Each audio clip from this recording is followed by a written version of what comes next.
Então, Apocalipse capítulo 1, versículo 1 a 3 diz assim: Revelação de Jesus Cristo, que Deus lhe deu para mostrar a seus servos as coisas que em breve devem acontecer, e que ele, enviando por intermédio de seu anjo, notificou a seu servo João, o qual atestou a palavra de Deus e o testemunho de Jesus Cristo, quanto a tudo o que viu. Bem-aventurado aqueles que leem e aqueles que ouvem as palavras da profecia e guardam as coisas nela escritas, pois o tempo está próximo.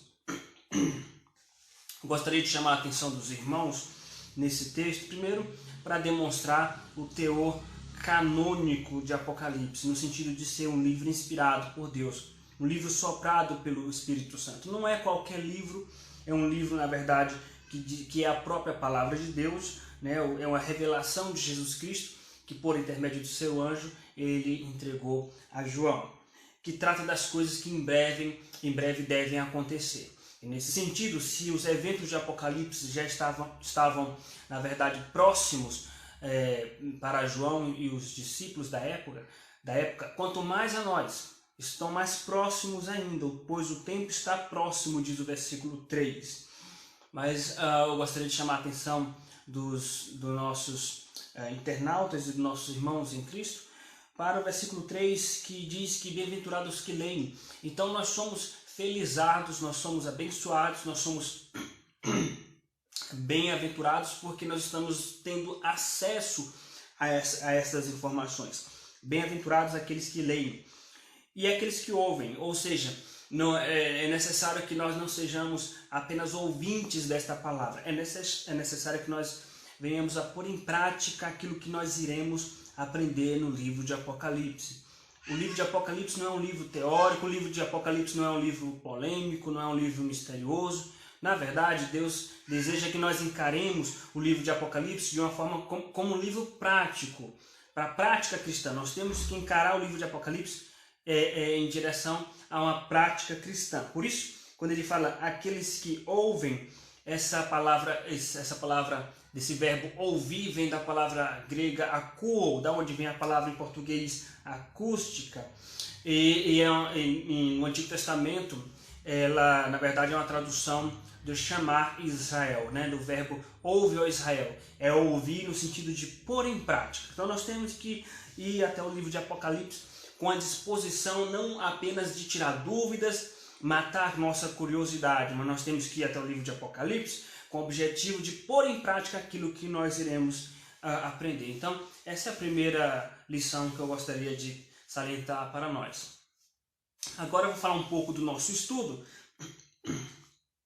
Nós, nessas duas quartas-feiras, então hoje e na próxima quarta-feira, nós pretendemos trazer uma visão geral do livro do Apocalipse, uma visão panorâmica do livro do Apocalipse. Em que sentido? Mostrando a linha do tempo das revelações de Apocalipse, dos eventos do livro de Apocalipse. E fazendo sempre uma conexão com a nossa realidade, uma conexão com os dias de hoje. Então, nós iremos tentar entender o que já se passou, tentar entender o que nós estamos vivendo de acordo com o livro de Apocalipse, e também nós teremos como objetivo analisar o que ainda falta acontecer dos eventos expostos pelo livro de Apocalipse. Em resumo, nós temos como objetivo tentar nos enquadrar dentro do livro de Apocalipse, ou enxergar aonde nós estamos historicamente no livro de Apocalipse. Em qual evento nós estamos no livro de Apocalipse e o que ainda está por vir. Por isso, o tema destas aulas é a linha do tempo. Aonde nós nos encontramos na linha do tempo do livro de Apocalipse. E com base nisso, meus irmãos, o nosso estudo será dividido em duas partes, né? A primeira parte desse estudo, que é o que nós iremos estudar hoje, nós vamos estudar três grandes ilustrações do livro de Apocalipse, três grandes figuras, imagens que são salientadas no livro de Apocalipse. Os 4 cavaleiros é a primeira figura, né, do livro de Apocalipse que nós iremos abordar, os 4 cavalos e os seus cavaleiros.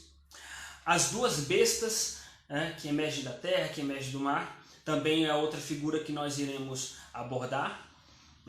E também os 7 selos do Apocalipse, os 7 selos do Apocalipse.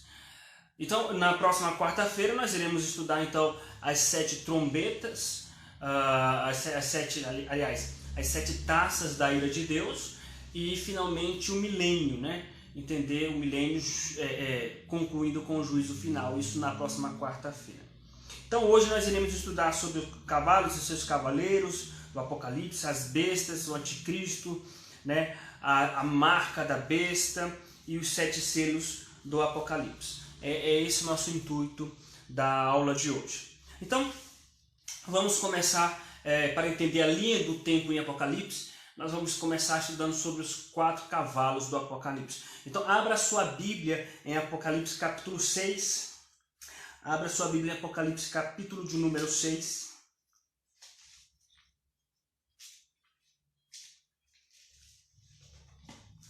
E vamos estudar um pouco sobre esses 4 cavalos do Apocalipse e seus cavaleiros. Gostaria de lembrar aos irmãos que o nosso estudo de hoje está sendo transmitido por 2 plataformas, o Facebook e o Instagram.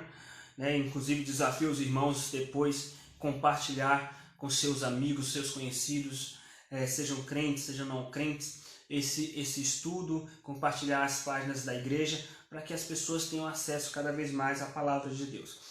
E como nós estamos transmitindo através dessas 2 plataformas, então são 2 câmeras, estou diante de 2 câmeras, então às vezes eu estou olhando mais para uma, às vezes mais para outra, é necessário que haja de fato esse dinamismo visual, então eu peço que os irmãos não estranhem sobre isso. Então, Apocalipse capítulo de número 6, diz assim o versículo 1: Vi quando o Cordeiro abriu um dos 7 selos e ouvi um dos 4 seres viventes dizendo como se fosse voz de trovão: Vem. Vi então, e eis um cavalo branco e o seu cavaleiro com um arco, e foi-lhe dado uma coroa, e ele saiu vencendo para vencer. Saiu vencendo para vencer. Nós temos que entender, meus irmãos, que os 4 cavaleiros do Apocalipse estão atrelados, estão associados, na verdade, aos 4 primeiros selos do Apocalipse. Né? Os selos, na verdade, haviam rolos, né? Livros que eram em formato de rolos, e esses livros eles eram selados com um selo que às vezes continha ali naquele selo a imagem do rei, ou quando era uma carta oficial, tinha um símbolo do seu remetente ou daquela circunstância oficial. Esse selo então servia para fechar o livro e somente a pessoa autorizada poderia abrir esse selo daquele livro. No caso de Apocalipse, os livros dizem respeito, na verdade, a eventos que estão para acontecer. No capítulo 5 há um questionamento: quem é digno de abrir esse selo? Então a resposta vem que apenas o Cordeiro é digno de abrir o selo, o Cordeiro que foi morto, não é? Ou seja, o próprio Cristo. O próprio Cristo é quem abre, porque na verdade os eventos do Apocalipse estão sob o controle dele. Então, os 4 cavaleiros do Apocalipse, na verdade, dizem respeito aos 4 primeiros selos do Apocalipse. Então, decore isso. Os 4 primeiros selos são os 4 primeiros cavaleiros do Apocalipse. O primeiro cavalo do Apocalipse é um cavalo branco e tem o seu cavaleiro que sai vencendo para vencer com um arco na mão e uma coroa na cabeça. O que seria esse cavaleiro do Apocalipse do cavalo branco? Meus irmãos, em Apocalipse capítulo 19 fala sobre Jesus, o Verbo de Deus, sentado em seu cavalo branco. Isso significa, obviamente, que pelo contexto do livro, esse cavaleiro aqui, na verdade, é o próprio Cristo. E no capítulo 19 ainda ressalta que esse cavaleiro do cavalo branco, do capítulo 19, é a testemunha fiel. E no capítulo 1, a testemunha fiel é o próprio Cristo. Então, nós podemos com muita tranquilidade concluir que o primeiro cavaleiro do Apocalipse é o próprio Cristo. Mas por que Jesus é o primeiro cavaleiro do Apocalipse? E por que Deus faz isso? Na verdade, meus irmãos, é necessário que seja assim, porque nas Escrituras Sagradas, especialmente em Apocalipse, sempre antes de Deus relatar a respeito de uma catástrofe ou de eventos danosos, Deus ressalta primeiro o seu controle, a sua soberania para o conforto da igreja.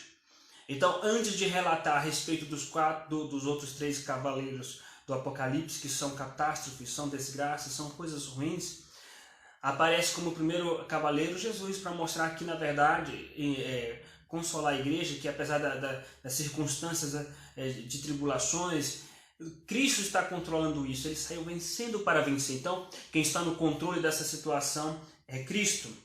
Por isso que ressalta Cristo como o primeiro cavaleiro. Ele tem um arco, ele tem um objetivo, de lançar sua flecha, ou seja, tem um alvo. Ele tem a coroa porque ele é soberano, ele é rei, né? E ele saiu vencendo para vencer, ou seja, com o objetivo de alcançar aquilo que já foi predeterminado, que é a sua vitória final. Agora vamos para o segundo selo, que é o segundo cavalo. Quando abriu, versículo 3, Apocalipse capítulo 6, versículo 3. Quando abriu o segundo selo, ouvi o segundo ser vivente dizendo: vem, e saiu outro cavalo vermelho, e a seu cavaleiro foi lhe dado tirar a paz da terra, para que os homens se matassem uns aos outros. Também lhe foi dado uma grande espada. Então, espada na Bíblia, meus irmãos, simboliza, na verdade, ou pena de morte, ou simboliza violência, ou simboliza proteção do Estado, conforme Romanos capítulo 13, ou simboliza guerra. Espada, né, simboliza geralmente guerra. Então, esse cavalo vermelho, inclusive, é sugestivo que seja vermelho porque remete a sangue, a derramamento de sangue. Esse cavalo vermelho simboliza guerra, porque foi dada autoridade para tirar a paz da terra, né? Então, a ausência de paz é aqui, ou o contrário de paz seria então a guerra, e uma grande espada. O terceiro selo, versículo de número 5. Quando abriu o terceiro selo, ouvi o terceiro ser vivente dizendo: vem. Então vi e eis um cavalo preto, e o seu cavaleiro com a balança na mão.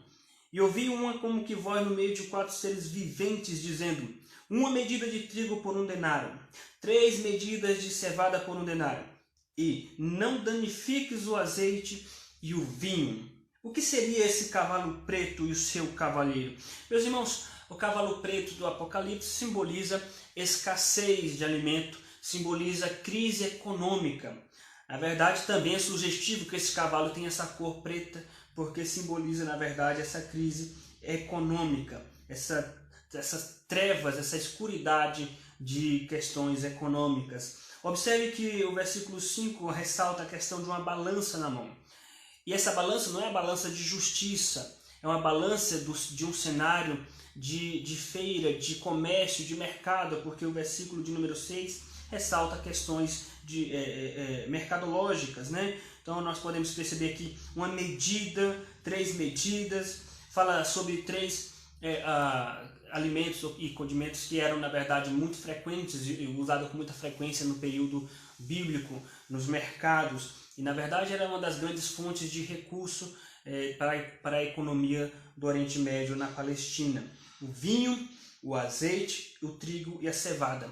Nós podemos, quando nós lemos o Antigo Testamento, isso fica evidente, a constância com que se relata a respeito da produção de vinho, de trigo, de cevada e de azeite. Então, quando ele fala uma medida de trigo por 1 denário, essa palavra aqui, a palavra para medida aqui, uma medida de trigo, né, e 3 medidas, alguns traduzem como quilo, 1 quilo, 3 quilos, outros traduzem como quarta, 1 quarta, 3 quartas.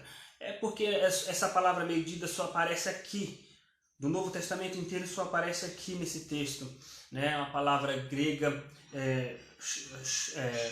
shoinikis, o nome da palavra grega é shoinikis. E essa palavra shoinikis, que é traduzida por medida aqui, só aparece aqui no texto de Apocalipse. Então fica incerto a tradução mais precisa. Na verdade, o que podemos deduzir pelo contexto é que existe de fato uma preocupação, uma inflação fora do comum para o preço desses alimentos e uma preocupação para que não se danifique os alimentos, não danifique o azeite e o vinho, ou seja, cuide para que não venha danificar esses alimentos por causa da escassez. Então, o cavalo preto é a escassez de alimento e crise econômica. O quarto, então, o primeiro cavaleiro é Jesus, o segundo cavaleiro é guerra, o terceiro cavaleiro é crise econômica, mas é uma crise econômica aguda. O quarto selo, versículo 7. Quando o cordeiro abriu o quarto selo, ouvi a voz do quarto ser vivente dizendo: vem! E olhei e eis um cavalo amarelo e seu cavaleiro, sendo este chamado Morte, e o inferno estava seguindo, e foi-lhes dada autoridade sobre a quarta parte da terra para matar a espada pela fome, com a mortandade e por meio das feras da terra. Meus irmãos, o quarto cavalo do Apocalipse, que é traduzido como cavalo amarelo, na verdade é uma junção de vários eventos que causam morte. Então nós podemos concluir aqui que o quarto cavalo do Apocalipse é um aumento agressivo na taxa de mortalidade, no número de morte a nível global. E as principais causas que ele vai salientar aqui: violência urbana, quando ele fala para matar a espada, em contraste com o segundo cavalo, que é o cavalo vermelho, onde fala de guerras. Aqui é mais provável, porque lá é uma espada grande, aqui é uma espada pequena, então é mais provável que aqui se refira a mortes ocasionadas por violência urbana, né? Ele fala também pela fome, então, por questões de doenças, porque o cavalo amarelo, a palavra grega aqui para cavalo amarelo era o sentido de esverdeado, então a tradução mais fiel seria amarelo esverdeado. Então nós sabemos, meus irmãos, que na verdade não foi à toa que João colocou esse cavalo como esverdeado, como amarelo esverdeado, porque aponta na verdade para doenças. Uma pessoa muito doente, uma pessoa amarela ou uma pessoa esverdeada, as pessoas estariam com essas doenças. Então isso condiz com o final que fala sobre a mortandade. O que é a mortandade? É o espírito de morte, ou traduzido na verdade como morte por si só. E veja que o final do versículo fala sobre as feras da terra, né? Morte ocasionadas por feras da terra. Então são mortes de várias naturezas, mas principalmente pela violência, o crescente número de violência urbana associada ao crescente número de doenças e epidemias, porque o cavalo é esverdeado. Agora, aonde nós podemos enxergar essas doenças e epidemias? Nós sabemos, meus irmãos, que não haverá um desequilíbrio no reino animal a ponto dos animais da terra, as feras da terra, atacarem os homens e causar a morte de quarta parte da terra por mordida de animais ou desequilíbrio do reino animal atacando os homens. Não é nesse sentido. É óbvio que o homem hoje, as pessoas e as nações têm toda uma estrutura para saber lidar com isso. Então não haveria, na verdade, um ataque de animais selvagens matando as pessoas com tanta facilidade. Então, do que se trata então esses animais, essas feras da terra, meus irmãos? Alguns estudiosos acham que diz respeito à morte dos cristãos na arena do Coliseu, quando os cristãos eram mortos na boca de leões. Meus irmãos, mas aqui fala da quarta parte da terra. É uma quantidade muito, muito grande de pessoas. Então, dificilmente o Espírito Santo está falando aqui da morte de cristãos no Coliseu. Mas nós podemos entender que cavalo esverdeado, ou adoentado, né? E tendo as palavras de Jesus falando de epidemias, né? Que haverá doenças, epidemias, e associado a esse texto, e nós podemos perceber também que as grandes epidemias, elas surgem em sua grande maioria, tem como origem o reino animal, né? São epidemias que têm como origem animais, ou animais são os transmissores, na verdade, dessas epidemias. Para ser mais preciso, eles são um dos grandes transmissores dessas epidemias, né? Então, gripe aviária, gripe suína, né? O HIV, o Covid-19, né? Estudiosos dizem que um dos transmissores foi um animal. Então, podemos concluir que o quarto cavalo do Apocalipse, o cavalo esverdeado, amarelo, na verdade, ele significa um aumento agressivo na taxa de mortalidade, especialmente ocasionado por doenças, epidemias e violência urbana. Então, meus irmãos, temos aqui a análise dos 4 primeiros selos do Apocalipse, dos 4 primeiros cavaleiros do Apocalipse. O primeiro cavaleiro é Jesus, controla todas as coisas. O segundo cavaleiro, que é o cavalo vermelho, é guerras. O terceiro cavalo preto, simboliza crise econômica. E o quarto simboliza enfermidades e violência urbana.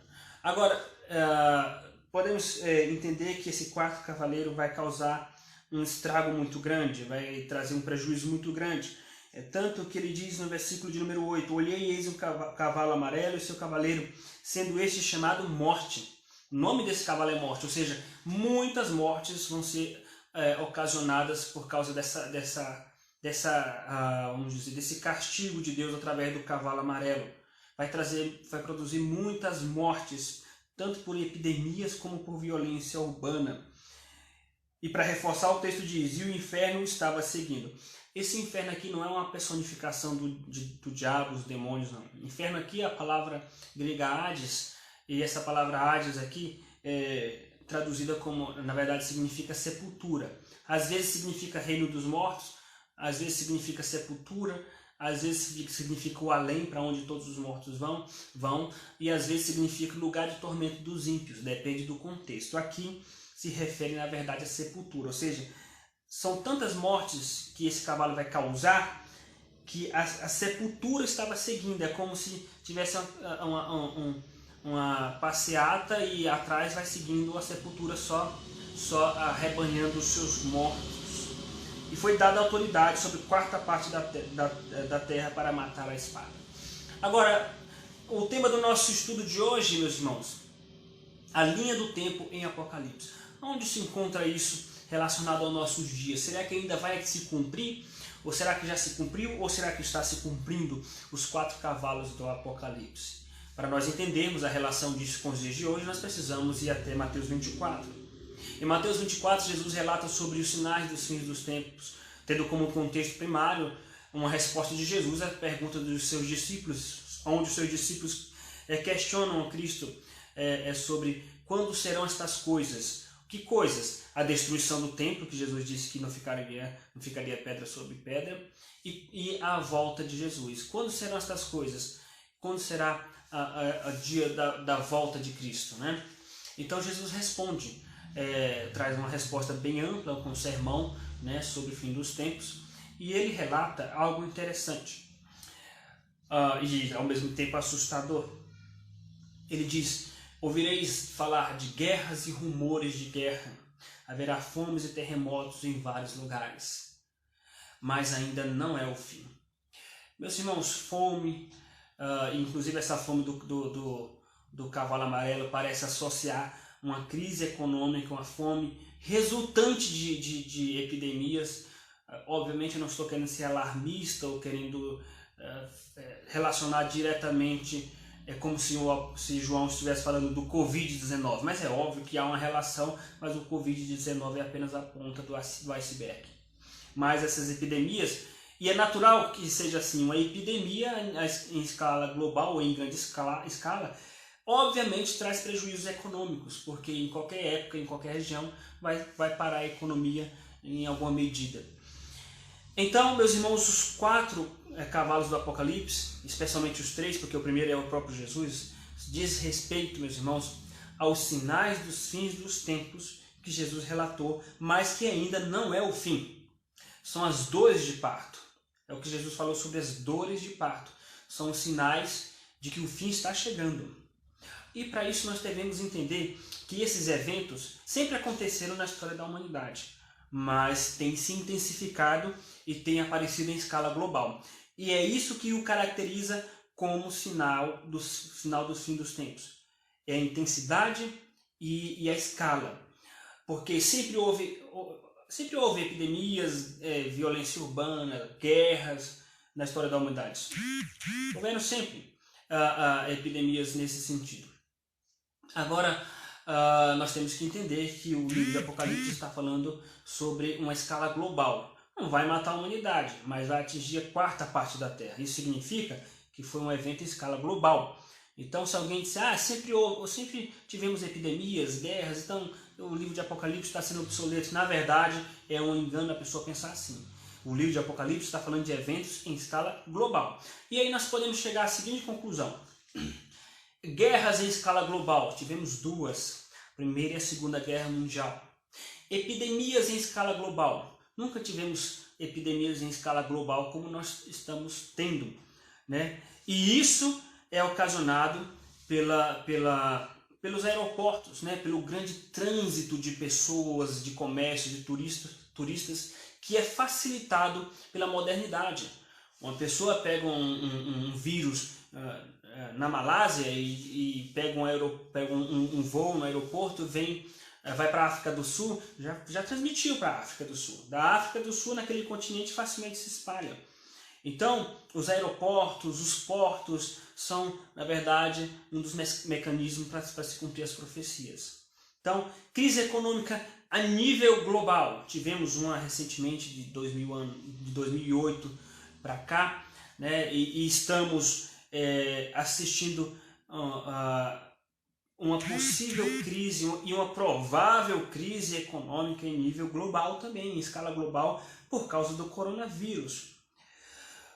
Mas o que eu quero dizer com isso, meus irmãos? Quero dizer com isso que nós podemos com muita tranquilidade concluir que os 4 cavalos do Apocalipse já se cumpriram, porque já tivemos guerras em nível global, já tivemos epidemias em nível global, já tivemos crise econômica em nível global. Guerras, cavalo vermelho, já aconteceu.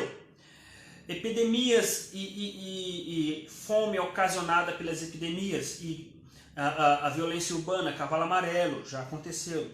Cavalo preto, crise econômica em nível global, escassez de alimentos, também já aconteceu uma crise econômica em nível global que trouxe inflações absurdas. Então, nós já tentando analisar nossa vida hoje, nossa história dentro da linha do tempo de Apocalipse, com muita tranquilidade, nós concluímos que já vivenciamos, já superamos os 4 cavalos do Apocalipse, ou seja, já se cumpriu os 4 cavalos do Apocalipse, fazendo um alinhamento com Mateus 24, com as palavras de Cristo. E Jesus disse, mas ainda para nós não nos assustarmos, porque ainda não é o fim, é apenas o princípio das dores.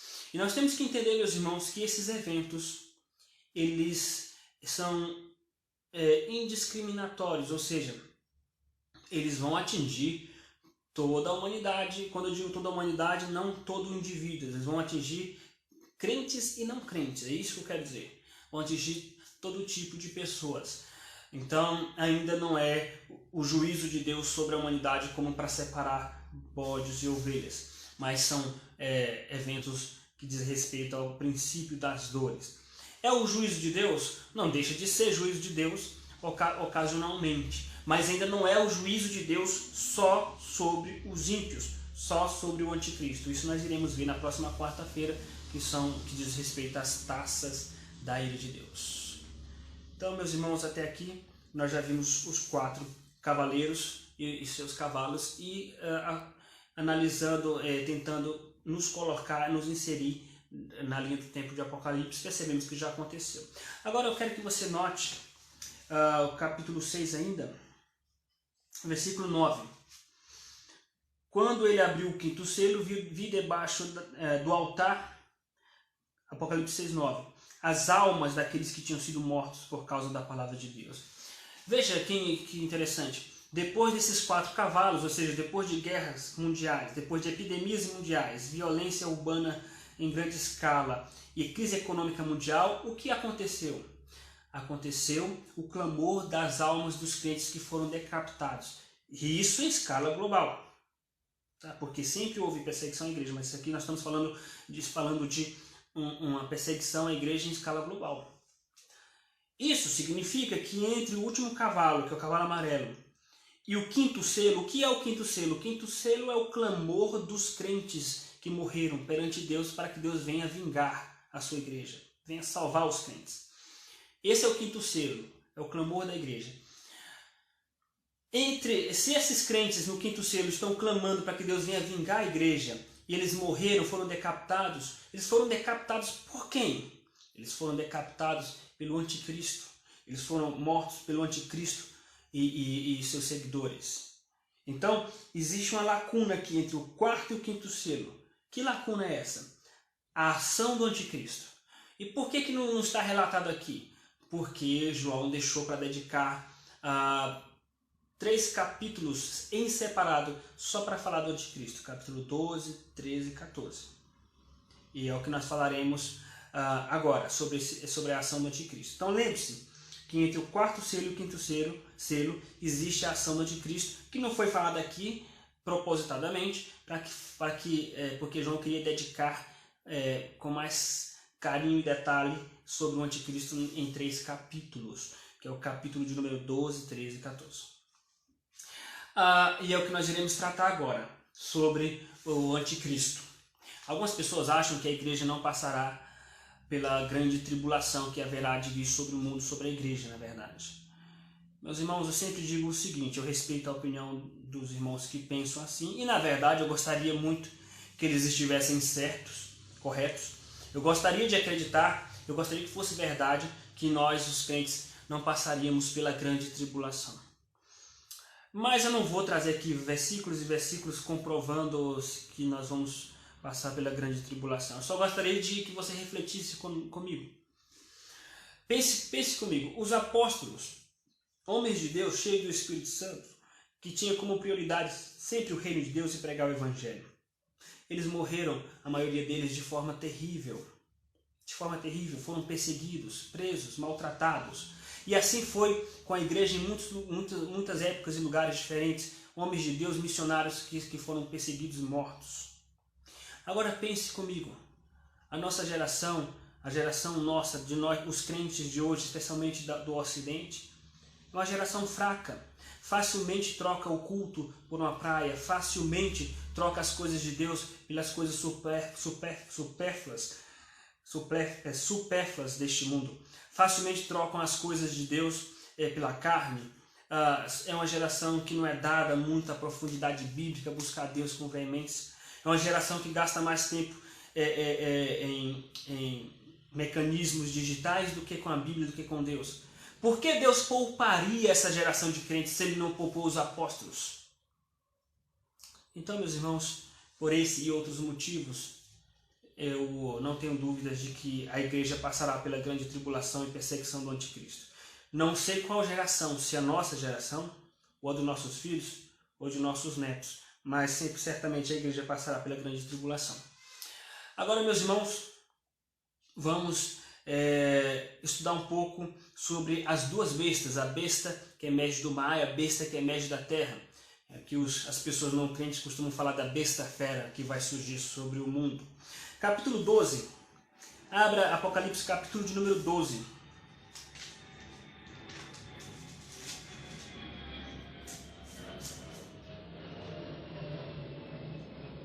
Apocalipse capítulo 12, o título fala sobre a mulher e o dragão. Apocalipse capítulo 13, versículo 1, a besta que emerge do mar. Qual é a relação das duas coisas? A besta é o dragão é a besta. Qual é essa relação? Eu vou resumir rapidamente o capítulo 12. O capítulo 12, meus irmãos, fala de uma batalha entre o dragão e a mulher. Esta mulher não é Maria, mãe de Jesus? Essa mulher é quem, na verdade? Essa mulher é a igreja. A igreja é retratada na Bíblia como mulher. No Antigo Testamento, essa igreja é Israel, que é retratada como a esposa de Jeová, de Yahvé. No Novo Testamento, essa mulher é a igreja, que é a noiva do Cordeiro.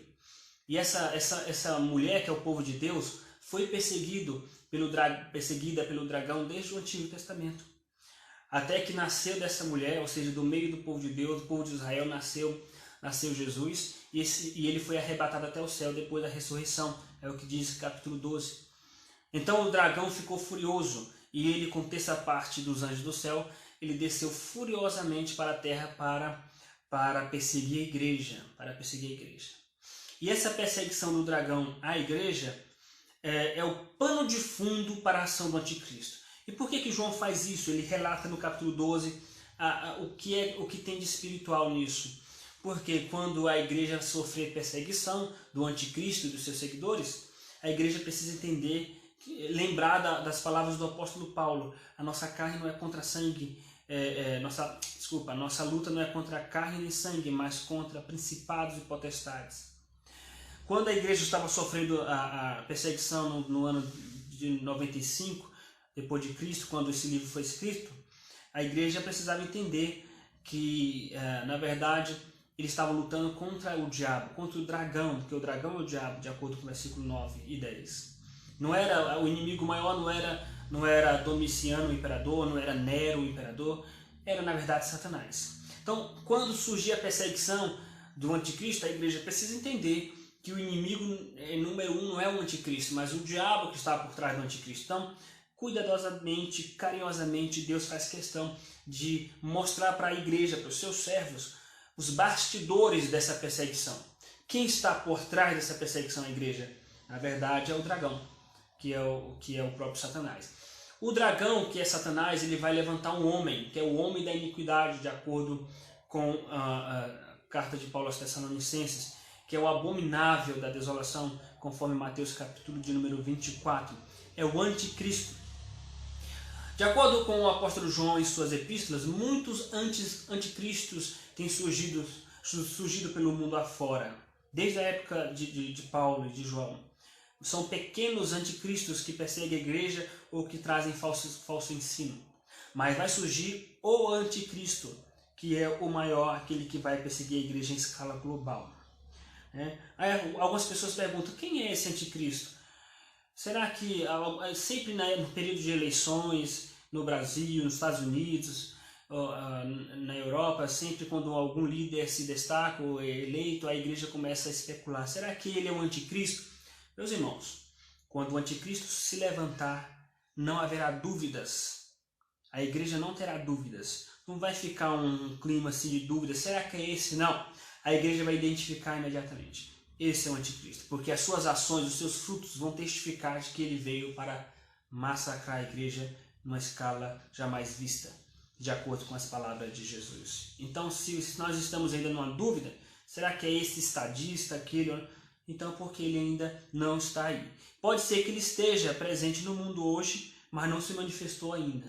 Ou pode ser que ele ainda vai nascer, nós não sabemos. Mas é um homem, e esse homem ele vai governar o mundo através de dois sistemas, um sistema político e um sistema religioso.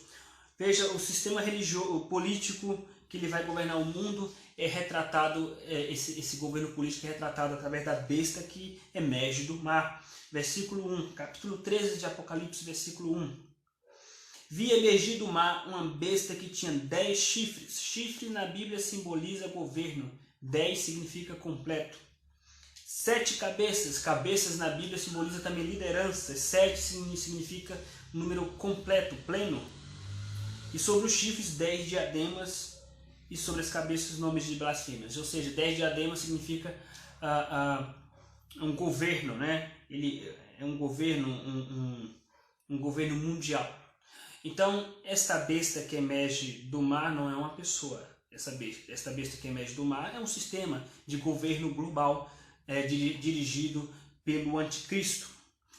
Agora, meus irmãos, veja a respeito da besta que emerge da terra. Versículo de número 11. Vi ainda outra besta emergir da terra. Possuía 2 chifres, ou seja, tem um caráter também de governo.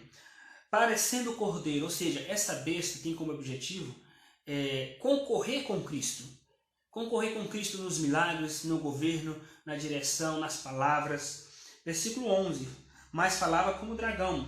Exerce a autoridade da primeira besta na sua presença.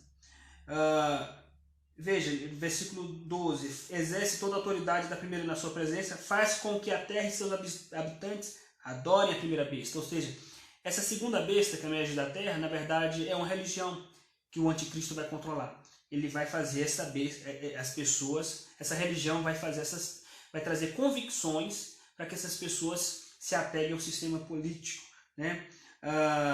Cuja ferida mortal fora curada. Versículo 13. Também opera grandes sinais, de maneira que até fogo do céu faz descer a terra diante dos homens. Versículo 14. Seduz os que habitam sobre a terra. Então, faz sinais, seduzem e provoca adoração e se parece com um cordeiro. Pretende parecer com um cordeiro. Ou seja, uma religião. Então, esse homem anticristo, ele vai perseguir a igreja e vai governar o mundo através de um sistema político global, a besta que emerge do mar, e um sistema religioso global, uma religião que tem como objetivo alcançar o mundo todo, né? Alguns acham que é o comunismo, é um forte candidato, mas nós não temos certeza, né? Outros acham que é o islamismo, o extremismo muçulmano, que tem um caráter, né, o Estado Islâmico tem um objetivo, um caráter político e religioso ao mesmo tempo. Nós não sabemos ainda, então existem candidatos ao que não falta, né, mas nós não temos certeza qual é ainda esse sistema político. Alguns acham que, o que nós sabemos, que nós podemos concluir com base nisso, é que um dia haverá uma organização de todas as nações estarão unidas, né, globalmente, todas as nações estarão unidas e unificadas. Quando elas estiverem unidas e unificadas, um homem vai governar as nações por intermédio desse sistema político e vai ter um caráter religioso para seduzir as pessoas e se voltar contra a igreja.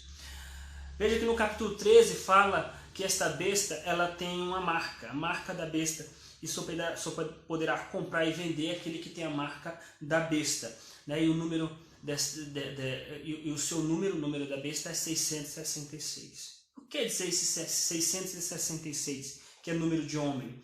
Meus irmãos, 666 é para diferenciar do número 7, que em Apocalipse, do início ao fim, fala sobre os 7 Espíritos de Deus, fala sobre a plenitude de Deus. O 7 na Bíblia não significa perfeição moral, só quando está falando de Deus. Não significa perfeição e plenitude espiritual sempre. Às vezes o número 7 significa simplesmente algo completo, né? Terminado, acabado ou pleno, né? Mas às vezes é completo para o mal, como os 7 espíritos imundos que o diabo traz sobre a pessoa, de acordo com o relato de Jesus. Mas aqui em Apocalipse, esse 666 está fazendo contraste com o número 7, que remete à perfeição e plenitude de Deus. Então, por que 666? Enquanto o 7 simboliza pleno, algo pleno e completo, porque foi em 7 dias que o mundo foi criado, Deus criou o mundo em 7 dias. Ele terminou a sua obra no 7º dia. E no 7º dia descansou. Então o mundo foi criado em 7 dias. Então remete à completude, plenitude. E o 6, então, é uma tentativa de chegar lá. Então são 6, 3 vezes. 6 de novo, 6 de novo. É uma tentativa constante de chegar na perfeição. Uma tentativa constante de chegar na plenitude. E como nunca chega, fica só tentando, é uma ação frustrada.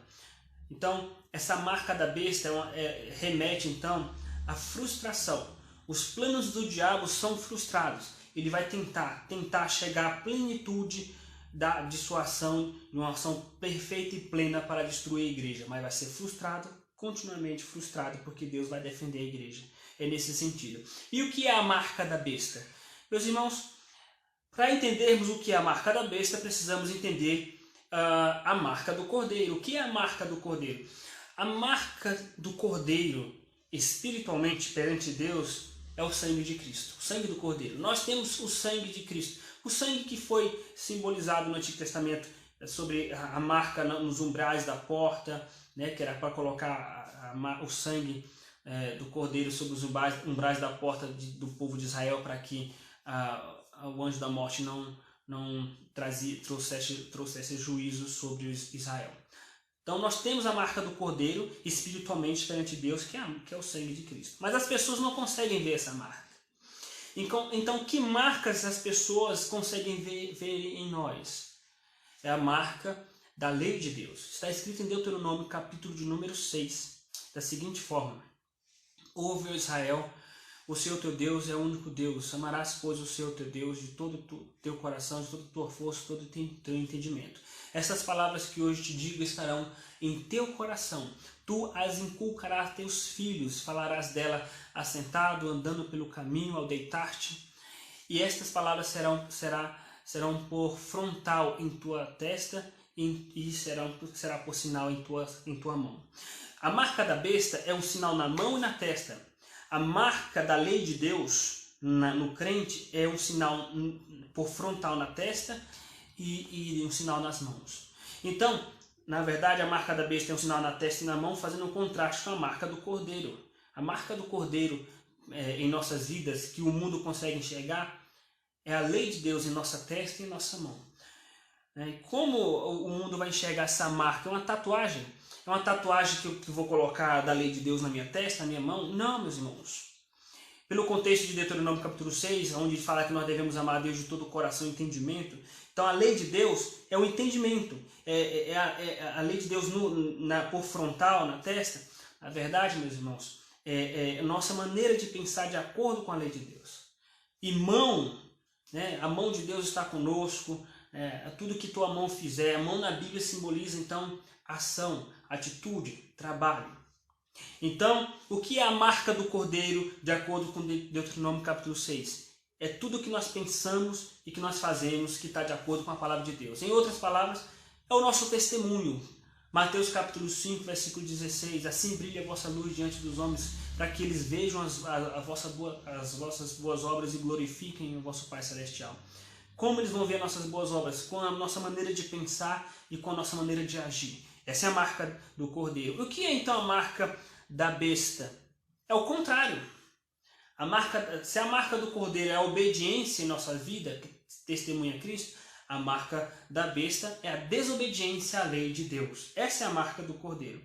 Então as pessoas criam expectativa de que a marca do cordeiro vai ser um chip, vai ser algo que vai ser marcado na testa para identificar as pessoas, para o diabo perseguir as pessoas, ou um radar, vai ter um chip com todas as informações e um radar que vai servir também como um radar para encontrar os crentes ou para descobrir que você é crente. Deixa eu falar uma coisa para você.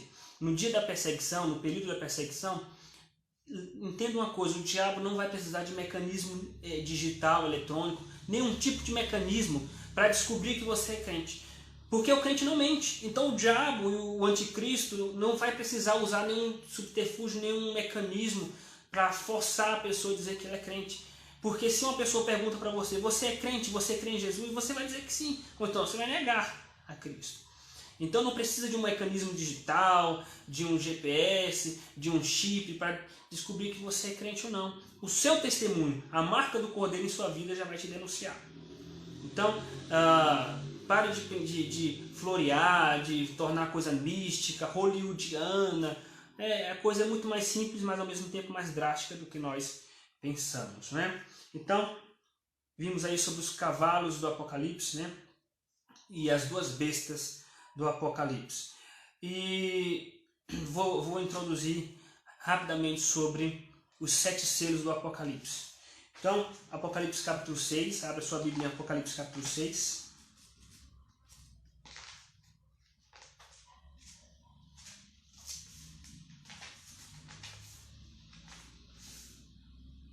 Apocalipse capítulo de número 6. O tema da lição de hoje, da aula de hoje, a linha do tempo em Apocalipse, e onde nós estamos inseridos. Nós já vimos que se cumpriu os 4 cavalos do Apocalipse. Depois disso, o próximo evento é o surgimento do anticristo, através das 2 bestas que vão perseguir a igreja, né? Que vai perseguir a igreja. Então, é a próxima coisa que tem para acontecer. Então, pelo livro de Apocalipse, qual é o próximo evento que está para acontecer no mundo, que ainda vai acontecer no mundo? O surgimento do anticristo. E quando vai acontecer? Não sabemos, mas a qualquer momento. Porque os 4 cavalos do Apocalipse já se cumpriram. O próximo passo é o anticristo. Então, o 5º selo é o clamor da igreja, como nós vimos. O 6º selo, versículo 12. Vi quando o cordeiro abriu o 6º selo. Então, Apocalipse capítulo 6, versículo 12. E sobreveio grande terremoto. O que é o 6º selo? É uma resposta de Deus à oração da igreja no 5º selo. O 5º selo é a oração da igreja, pedindo para que Deus venha socorrer e vingar a igreja. O 6º selo é a resposta de Deus. Veja, versículo 12. O sol se tornou negro como um saco de crina, e a lua como sangue. As estrelas do céu caíram pela terra como a figueira, quando abalada por vento forte, deixa cair os seus figos verdes. E o céu recolheu-se como um pergaminho quando se enrola. Então todos os montes e ilhas foram movidos do seu lugar.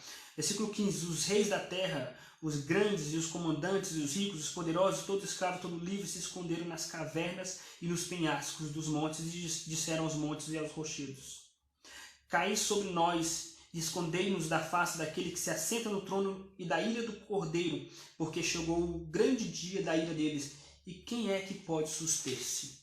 Então, é uma vingança de Deus, a ira de Deus é contra o anticristo. Esse é o sexto selo. E veja, o sexto selo, meus irmãos, é um resumo do sétimo selo. Precisamos entender isso, que o sexto selo é um resumo do sétimo selo. Então, o sexto selo está resumido. O sétimo selo, ele vai detalhar esses eventos através de 7 trombetas. Então, o sexto selo é o resumo do sétimo selo. E o sétimo selo vai detalhar esses eventos da vingança de Deus através da figura de 7 trombetas. Tá? E o que é então essa vingança de Deus? Tá? O que seria essa vingança de Deus? Meus irmãos, essa vingança de Deus, de acordo com o texto do Apocalipse, meus irmãos, capítulo de número 8, na verdade, Deus vai fazer uma estrela pegando fogo cair dentro da terra. Jesus falou que os poderes do céu serão abalados, o sol se escurecerá, a lua não dará mais a sua luz e as estrelas cairão do céu. Em que sentido as estrelas cairão do céu? É óbvio que não é uma estrela literalmente, porque uma estrela não pode cair dentro da terra. Fisicamente é impossível. A estrela mais próxima da terra é o sol, e o sol não pode cair dentro da terra. Então, do que Jesus está falando? A olho nu, da perspectiva humana de uma pessoa que está na Terra, vai achar que são estrelas. Assim como nós achamos que uma estrela cadente é literalmente uma estrela, mas na verdade é um meteorito pegando fogo caindo da Terra. E o estrago vai ser tão grande na Terra que vai ter vários efeitos na Terra. E veja o versículo de número 7, capítulo 8, versículo 7. A primeira trombeta. O primeiro anjo tocou a trombeta e houve saraiva e fogo de mistura com sangue, e foram atirados à terra, e foi queimada a terça parte da terra e das árvores e também toda a erva verde. Um fogo que cai do céu na terra e vai queimar a terça parte da erva verde. Versículo 8. O segundo anjo tocou a trombeta e uma como que grande montanha ardendo em chamas foi atirada ao mar. Uma grande montanha ardendo em chamas cair e ser atirada ao mar. O que seria isso? É impossível uma montanha ser levantada e cair dentro do mar, a não ser que o próprio Deus o faça, claro. Mas isso aqui diz respeito a uma montanha ardendo em chamas que cai na terra. É um meteoro ou um asteroide. Versículo 10. O terceiro anjo tocou a trombeta e caiu do céu. Veja, caiu do céu sobre a terça parte dos rios e sobre as fontes das águas um grande asteroide ardendo como tocha. Por que eu falei um grande asteroide? Porque é a palavra grega. Uma grande estrela, a palavra grega para estrela aqui é asteros. Uma grande asteros, ardendo em chamas. Então um asteroide de fato vai cair na terra ardendo em chama. Versículo 12. O quarto anjo tocou a trombeta e foi ferida a terça parte do sol, da lua e das estrelas, para que a terça parte deles se escurecesse e na sua terça parte não brilhasse, tanto de dia como de noite. Então vi e ouvi uma águia que, voando por meio do céu, dizia em grande voz: ai, ai, ai dos que moram na terra, por causa dos das restantes vozes da trombeta dos anjos que ainda têm de tocar. A quinta trombeta. O quinto anjo tocou a trombeta e viu uma estrela, um asteroide, caída do céu na terra, e foi-lhe dada a chave do poço do abismo. Ela abriu o poço do abismo e subiu fumaça do poço como fumaça de grande fornalha, e com a fumaceira saía do poço, escureceu-se o sol e o ar. Ou seja, essa grande estrela, esse grande asteroide que vai cair na parte seca da Terra, vai causar um buraco, um abismo tão grande que vai sair de lá de dentro uma fumaceira, um pó que vai atingir o ar, a atmosfera, impedindo-nos de ter acesso à luz do sol, de ter acesso à luz da lua e à luz das estrelas. Por isso que o sol não vai dar mais a luz, nem a lua, nem as estrelas. Não é porque eles vão se apagar, porque se eles se apagassem, nós morreríamos. Mas nós não teremos acesso à luz do sol. Por isso que Jesus falou: as estrelas do céu serão abaladas, o sol se escurecerá, a lua ficará como um saco de crina. Então, na verdade o Sol como saco de crina e a Lua como sangue, porque essa poeira cósmica vai impedir de nós termos acesso à luz do Sol por causa do impacto desse asteroide na parte seca da Terra. Então, esse evento, essas 7 trombetas, na verdade, diz respeito a um único evento, um asteroide que vai cair na Terra e pelo impacto dele na atmosfera vai causar vários destroços, que são várias pedras, rochas pegando fogo, caindo no mar, outras na parte verde, outra no rio, em rios, e outra vai cair numa parte seca e causar um buraco, uma cratera, e vai trazer esse prejuízo à Terra. Isso é a vingança de Deus por causa da perseguição do anticristo. Então, meus irmãos, nós vimos hoje a linha do tempo em Apocalipse e aonde nós estamos inseridos. O que já aconteceu? Os 4 cavalos do Apocalipse. Já aconteceu e ainda está acontecendo. Qual é o próximo passo? O surgimento do anticristo. Quando vai surgir? Nós não sabemos, mas é o próximo passo, é o próximo evento a acontecer. E depois que ele surgir, ele vai perseguir a igreja. Depois de perseguir a igreja, Deus vai trazer a vingança de Deus sobre o mundo, sobre o anticristo, com esse asteroide que vai atingir a Terra e causar esse grande estrago.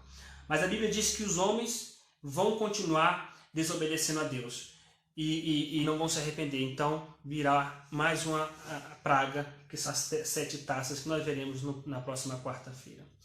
Então é isso, meus irmãos. Aguardo vocês na próxima quarta-feira, às 18 horas, para nós darmos continuidade ao estudo de Apocalipse. Que Deus os abençoe. Aguardo vocês até a próxima quarta-feira. Que Deus os abençoe ricamente. Vamos encerrar com a oração. Senhor nosso Deus, queremos te agradecer, Pai, por esse momento de estudo da Tua Palavra. Que o Senhor continue sendo conosco, nos abençoando, Pai, nos ensinando a Tua Palavra. Em nome de Jesus. Amém. Que Deus os abençoe ricamente em Cristo Jesus. Amém.